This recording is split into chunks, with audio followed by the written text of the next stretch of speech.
Yes. Arya, fourth point. Limiting friction. Sir, fourth.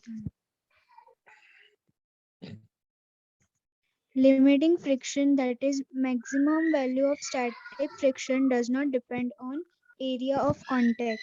Limiting friction depends only on normal force. Exactly. See, what is limiting friction force? यानी maximum value of static friction force. What is limiting force? Limiting force मतलब maximum value of static friction force. That does not depends on area of contact. See, ये misconcept होता है कि जितना ज्यादा बड़ा area of contact उतना ज्यादा friction. कोई surface अगर कुछ सरफेस का एरिया ज्यादा कांटेक्ट में होगा तो उसको ज्यादा फ्रिक्शन प्रोवाइड करना पड़ेगा.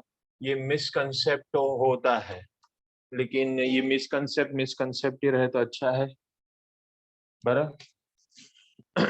एरिया कांटेक्ट में ज्यादा होगा तो फ्रिक्शन ज्यादा होगा. That is a wrong concept.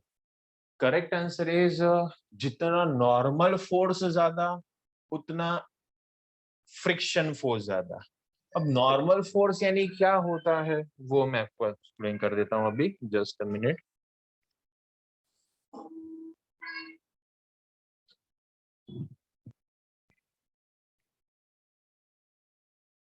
Yes, so pay attention. Consider this as a surface, horizontal surface. उसके ऊपर ये ब्लॉक, यहाँ पर ऊपर मास m. ठीक है. तो ग्रेविटी के हेल्प से वेट जो होगा ना, weight means product of mass into gravitational acceleration. Weight is product of mass into gravitational acceleration. तो weight always act in the downward direction. Weight always act in the downward direction. तो ये जो horizontal surface लिया है ना मैंने, मैं colour बदल देता हूँ. ब्लू कलर का जो मैंने हॉरिजॉन्टल सरफेस लिया है ना, उस सरफेस से एक परपेंडिकुलर फोर्स जो लगेगा ना उसे नॉर्मल कहेंगे. सरफेस से परपेंडिकुलर जो फोर्स होगा ना उसे नॉर्मल कहेंगे. तो फ्रिक्शन फोर्स है ना वो इस नॉर्मल पर डिपेंड करता है, ना कि इस एरिया ऑफ कांटेक्ट पर. समझ में आया? कोई पर्सन स्टैंडिंग होके स्लीपिंग, अब बोलेगा स्टैंडिंग है तो एरिया ऑफ कांटेक्ट कम हो जाएगा, स्लीपिंग होगा तो एरिया ऑफ कांटेक्ट बढ़ जाएगा, तो फ्रिक्शन बढ़ जाएगा. रॉन्ग कंसेप्ट जी. पर्सन स्टैंडिंग हो स्लीपिंग हो, वेट तो वही रहेगा. वेट वही रहेगा तो सरफेस से जो परपेंडिकुलर फोर्स लगेगा नॉर्मल वो भी तो वही रहेगा. तो फ्रिक्शन फोर्स सेम रहेगा. So friction force does not depend on area of contact. Frictional force depend only on which force? Which force? Normal. Normal force. And what is normal force? What is the direction of normal force? Upward. नहीं, wrong answer. upward नहीं बोलना है. What is the direction of normal force? क्या कहोगे normal force का direction क्या होगा? It is perpendicular to the surface, ऐसा आपको बोलना है. सरफेस से हमेशा परपेंडिकुलर होगा, that is a normal force. All of you understood this? Yes, sir. Fourth point clear to all of you? Yes, sir. चलिए. Then fifth point, Arya ji. US is a coefficient of static friction that depends only on the nature of surfaces in contact. F is directly इसे हम U नहीं कहेंगे. This symbol is known as mu. बिल्ली बोले mu, म्याऊ, वो बोल रहे हैं mu. It is not U. Now onwards we called this symbol as a mu. बराबर. तो μs is what? μs is coefficient of static friction. अब ये कहाँ से आया? तो अभी जो हमने फोर्थ पॉइंट में बताया ना कि कोएफिशिएंट ऑफ स्टैटिक फ्रिक्शन किस पर डिपेंड करता है, नहीं सॉरी, फ्रिक्शन फोर्स किस पर डिपेंड करता है, तो static friction directly proportional to normal. Static friction is directly proportional to normal, या तो maximum static frictional force is directly proportional to normal. And to remove this proportionality sign, to remove this proportionality sign, we need to place one proportional constant, and that proportional constant is known as mu s. That proportional constant is known as mu s. So what is the formula of mu s? So mu s is a ratio of fs max by normal. Mu s is a ratio of fx max by normal. ठीक है? Yes, Arya ji एक बार फिर से fifth point once more. Mu s is coefficient of static friction that depends only on the nature of surfaces in contact. Exactly. तो mu s जो है that is a real formula. Actually, it is a ratio of static friction to the normal force. बराबर. And mu s depend किस पे करेगा? तो mu s depend करेगा सिर्फ और सिर्फ nature of the surface which are in contact. वो सिर्फ नेचर पर डिपेंड करेगा. ठीक है. तो ये देखिए आपकी स्क्रीन पर 1 to 5 पॉइंट्स है. उसमें से आपको अभी भी कुछ डाउट है तो आप पूछ सकते हो, otherwise we proceed with the 6th number point.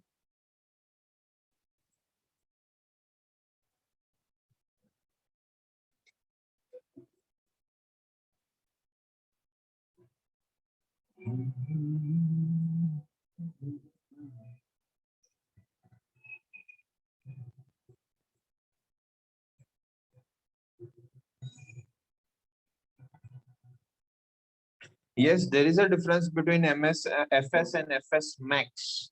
मैंने कल आपको एक एग्जांपल नहीं बताया था कि 10 न्यूटन के फोर्स पर एक ब्लॉक मूव करना शुरू हो जाएगा. तो 0 से 9.9 का रेंज होगा FS का, लेकिन 10 वैल्यू हो जाएगा FS मैक्स. एक ऐसा वैल्यू ऑफ फ्रिक्शन फोर्स जिसके बाद ऑब्जेक्ट मोशन में आ जाएगा, वो वैल्यू हो जाएगा FS मैक्स. उसको कहेंगे लिमिटिंग फ्रिक्शन या उसे कहेंगे maximum value of static friction. Clear? जिसका भी डाउट था वो पर्सन क्लियर? चलिए तो आर्या जी ये तो मैंने आपको समझा दिया. तो 6th पॉइंट से शुरू करते हैं. When an object starts moving due to applied force, the frictional force decreases from its limiting value and is called kinetic friction or sliding friction or dynamic friction. Exactly. जब object motion में आ गया तो उसे kinetic friction कहेंगे या dynamic friction कहेंगे या स्लाइडिंग फ्रिक्शन कहेंगे. मोशन में आना चाहिए, दैट्स इट. मोशन में नहीं होगा तो स्टैटिक, और मोशन में आ गया तो kinetic. Yes, then next. Kinetic friction does not depend on area of contact. Kinetic friction is nearly independent of velocity, and kinetic friction depends only on normal force. Exactly. तो F kinetic friction जैसे हमने static friction के लिए जो points पे लिखे, वही सारे काइनेटिक फ्रिक्शन फोर्स के लिए भी हमें लिखना पड़ेगा. पहला पॉइंट सेम ही है कि kinetic friction does not depend on area of contact. फिर से ज्यादा एरिया तो ज्यादा फोर्स नहीं, रॉन्ग इंटरप्रिटेशन सर. फिर काइनेटिक फ्रिक्शन यानी मोशन में आ जाएगा तो ज्यादा वेलोसिटी होगा तो ज्यादा फ्रिक्शन नहीं, रॉन्ग कंसेप्ट. इसको काइनेटिक फ्रिक्शन वेलोसिटी से कोई लेना देना है नहीं, it is independent of velocity. And तो डिपेंड किस पर करेगा काइनेटिक फ्रिक्शन? तो काइनेटिक फ्रिक्शन सिर्फ और सिर्फ जो स्टैटिक फ्रिक्शन डिपेंड करता था उस पर ही डिपेंड करेगा, that is normal force. And normal force means nothing but a force perpendicular to the surface. ठीक है ना? और फिर से सेम वही बात आ गई कि हमने अभी बताया कि काइनेटिक फ्रिक्शन डिपेंड्स करता है नॉर्मल पर, तो F K is directly proportional to normal. to remove to remove the proportionality, we have to place one proportional constant. So therefore Fk is mu k into n. So what is mu k? So mu k is Fk by n. And what is mu k known as? Mu k is known as coefficient of kinetic friction.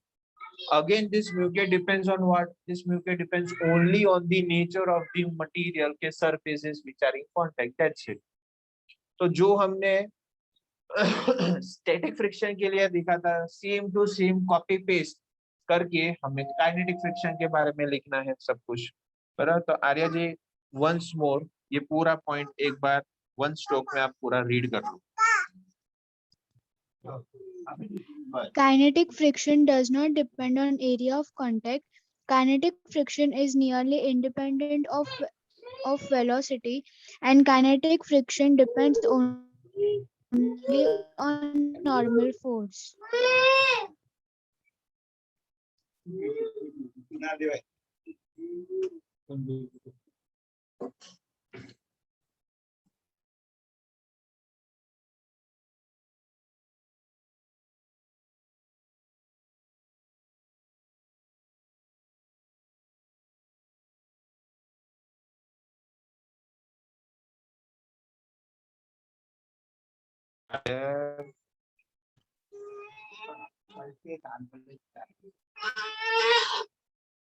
Hello sir hello मैं hello. Read करूं? हाँ, वो F K is proportional to N वाला point read कर लिया आपने? नहीं sir, वो बाकी है। हाँ, तो वो कर लो उसी के साथ। फिर नक्षत्र को 8 पॉइंट से रीड करने के लिए मैं दे देता हूँ, ठीक है? Yes sir. Fk is directly proportional to n. Fk is equals to mu k into n, where mu k is coefficient of kinetic friction that depends only on the nature of surfaces in contact. Okay, thank you जी। Yes Nakshatra भाई, 8th point. When relative motion has begun, the acceleration of body according to Newton's second law of motion is F minus Fk by m.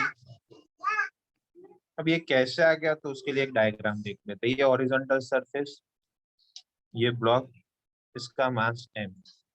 अब ये horizontal direction में ये होगा हमारा applied force का direction. This is applied force F। तो आप जानते हो कि जो डायरेक्शन में फोर्स अप्लाइड होगा उस डायरेक्शन में ब्लॉक का मोशन होगा, और मोशन को अपोज करने वाला फोर्स कौन सा है? Friction force. तो फ्रिक्शन फोर्स होता है यहाँ पर, ये होगा आपका friction force.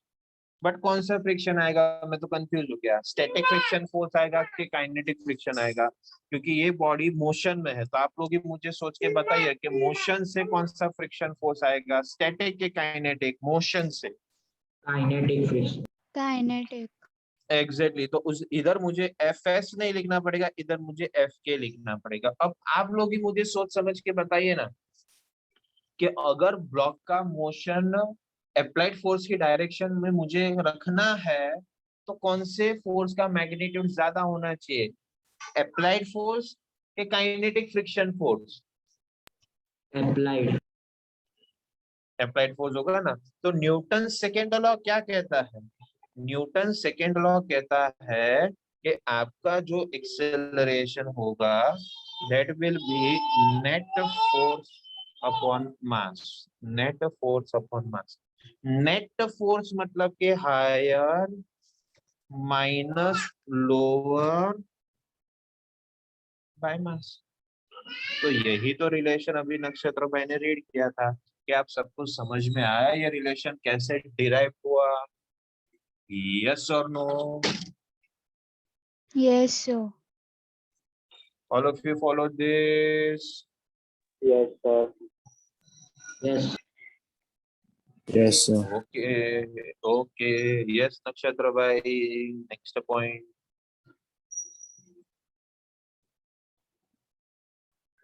When body move with constant velocity, that is acceleration is equal to 0, then F is equal to Fk, that is acceleration is equal to 0, that is F is equal to Fk, that is V is equal to constant. कैसे आया? तो देखो, constant velocity मतलब कि आपको समझ में आ जाना चाहिए कि it is a uniform motion. Now in uniform motion, velocity remains constant, so acceleration of the body is 0. Acceleration is 0. अभी acceleration का फॉर्मूला हमने क्या लिखा था कि that is minus Fk upon m। अब एक्सेलरेशन को 0 रखो, मास को ऊपर मल्टीप्लाई कर दो, तो 0 इंटू मास भी 0 ही हो जाएगा। इक्वल्स टू हो जाएगा F माइनस Fk। तो therefore 0 equals to F minus Fk। तो आपको समझ में आ जाएगा कि F इक्वल्स टू एफ के हो गया। यानी जब यूनिफॉर्म मोशन होगा तो जितना बॉडी पर हम फोर्स एक्सर्ट करेंगे, अप्लाइड फोर्स हम देंगे, उतना ही kinetic friction force opposite direction में equal in magnitude and opposite direction में एक्ट होगा. That was the 9th point, dear students. Now it's time to read and understand 10th point. Yes.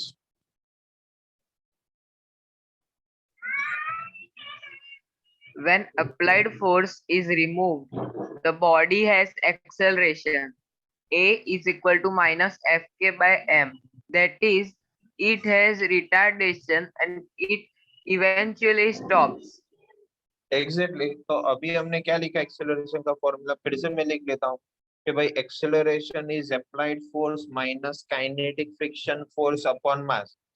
अरे पर अभी तो आपने बोला कि अप्लाइड फोर्स नहीं है तो निकाल दो, तो फॉर्मूला हो गया minus F K by M.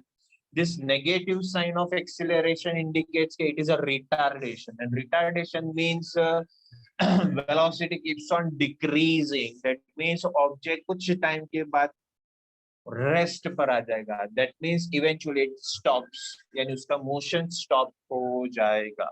That was 10th point. And the last point we need to understand related to friction. Yes. The laws of friction are only empirical relations that are approximately true. That is, they are not fundamental laws. Exactly empirical मतलब accepting without any proof. यानी ये सारे हमने points पढ़े देखे, वो हमने सिर्फ पढ़ लिए हैं, इसका कुछ बैकग्राउंड में प्रूफ हमारे पास नहीं है. बराबर, यानी हम उसको ऐसे ही अब्ज्यूम कर लेते हैं कि हाँ भाई ये सारे टर्म्स जो है, ये सारे कंडीशंस जो है वो सारे ट्रू है. बराबर. और ये फ्रिक्शन फोर्स का, ये फ्रिक्शन जो कंसेप्ट है वो फंडामेंटल नहीं है, क्योंकि हमने सीखा था फर्स्ट चैप्टर में कि there are 4 types of fundamental forces: gravitational force, electrostatic force, weak nuclear force, strong nuclear force. पर कहीं पर हमने फ्रिक्शनल फोर्स के बारे में नहीं पढ़ा था, क्योंकि फ्रिक्शनल फोर्स यूनिवर्सली एक्सेप्टेड नहीं है. यूनिवर्सली एक्सेप्टेड इन द, यानी पूरे यूनिवर्स में ये अप्लाइड नहीं हो सकता. जैसे ग्रेविटेशनल फोर्स यूनिवर्सली एक्सेप्टेड है, पूरे यूनिवर्स में एक्ट होता है, वैसे ये नहीं है. इस ये एक्ट करेगा लेकिन कुछ टर्म्स और कंडीशन पर एक्ट करेगा, इसलिए फंडामेंटल लॉ नहीं है. So that are the important points related to friction. Yes dear students, you go through this all points. मैं पहले स्टार्टिंग से फर्स्ट पॉइंट आपके स्क्रीन पर रखता हूँ, एक बार आप सारे पॉइंट्स देख लो. अभी के लिए आपके स्क्रीन पर 1 to 5 पॉइंट्स है, वो चेक करो, उसमें से कोई डाउट है तो पूछो. नेक्स्ट पेज पर 6 to 11 पॉइंट्स है, वो भी देख लो एक बार.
चलिए जी, completed. कोई डाउट है out of this 11 points? Any doubt?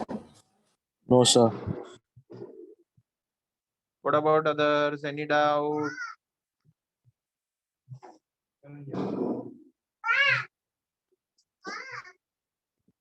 Any doubt? No, sir.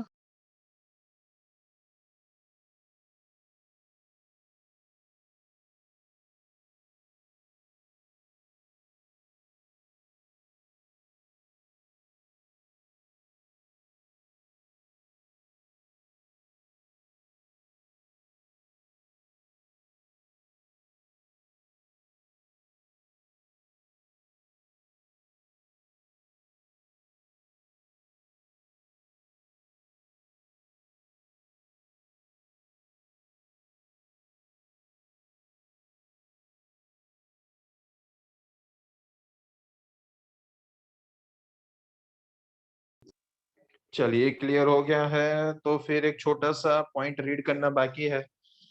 तो नक्षत्र जी, ये कोएफिशिएंट ऑफ फ्रिक्शन वाला डेफिनेशन रीड करो। ऑलरेडी मैंने आपको समझा दिया है सबको, सिर्फ रीड करने की जरूरत है। Coefficient of friction. The ratio of frictional force and normal force is called coefficient of friction, denoted by mu. If the object is in motion, then kinetic, sliding,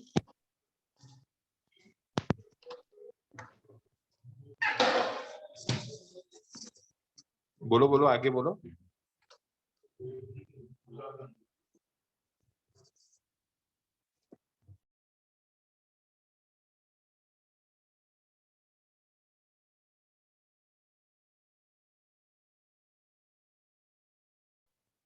नक्षत्र इज देयर। सर मैं edit करूँ? हाँ जी, sure. yes sir. क्या हुआ नक्षत्र, problem कोई? Sir वो pin में खराब है हेडफोन की, इसलिए। अब होगा रीड? yes sir. चलो continue. If the object is in motion, then kinetic sliding frictional force Fk is considered. Mu is a parameter to determine the roughness, smoothness of surface.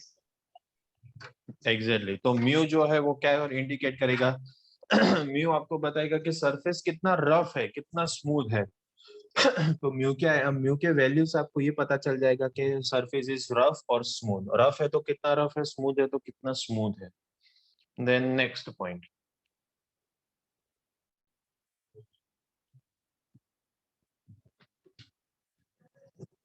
Coefficient of friction, unitless and dimensionless quantity, is equal to frictional force by normal force. Mu is equal to F by N.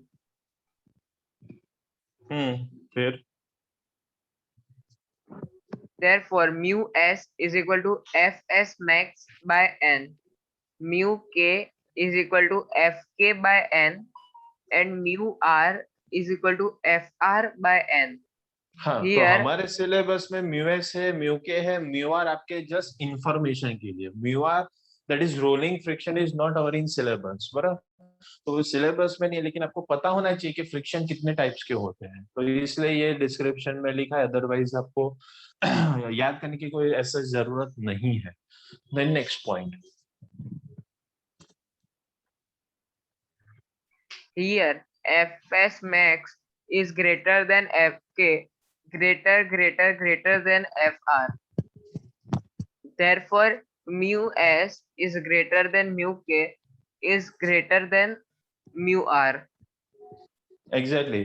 तो हमने देखा था कि maximum static friction force kinetic friction force से ज्यादा होता है, kinetic friction force rolling friction से तो बहुत बहुत बहुत ज्यादा होता है। तो similarly as FS friction force is directly proportional to the coefficient of friction, so therefore we can directly state at this कि mu s is greater than mu k and mu k is much greater than mu R. So that completes the important concept from this chapter. One of the most important concept from this chapter, that is a friction. All of you understood what is a friction, what are the important points related to friction, how many types of frictions are there, yes or no?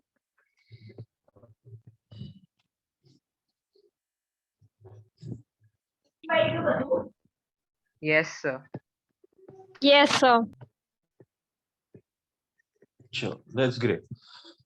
तो अभी एक छोटा सा concept है वो ले लेते हैं, फिर ब्रेक देकर दूसरे सेशन पर हम आ जाएंगे, ठीक है? Now the title is force acting on an object kept on horizontal surface. Force acting on an object kept on horizontal surface. तो as you can see, मैं डायग्राम पहले पूरी तरह से आपको एक्सप्लेन कर देता हूँ. This blue color line indicates, red आ गया, sorry.